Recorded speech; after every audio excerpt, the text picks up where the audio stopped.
Hi, welcome to the segment on personality about risk aversion versus risk tolerance.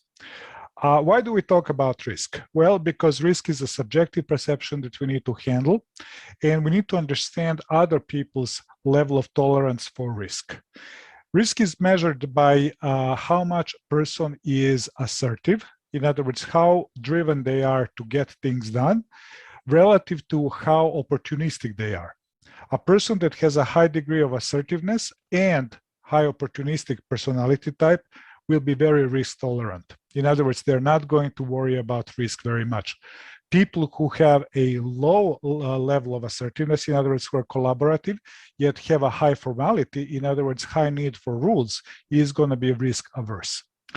Well, how does that show? Well, it shows essentially with the way that we perceive things that are ahead of us. If you are in a function of a salesperson, for example, or if you're in a function in a startup where you need to get things done despite the fact that there is no obvious right way of doing it, you are going to be more successful if you're risk tolerant than if you're risk averse.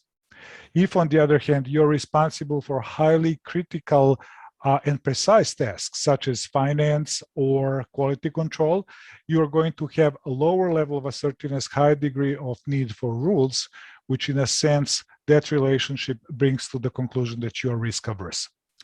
Risk-averse people tend to have a higher perception of the risk. In other words, given the same circumstances, they will be concerned more. And we need to understand it because they will require higher precision in explaining what is it that we need to do, why we need to do it, and how we need to do it in particular. Knowing your risk aversion will allow you to see how other people compare to you and therefore how you need to package and explain your projects, your direction to be successful in working with them. Hope this was useful. See you in the next segment.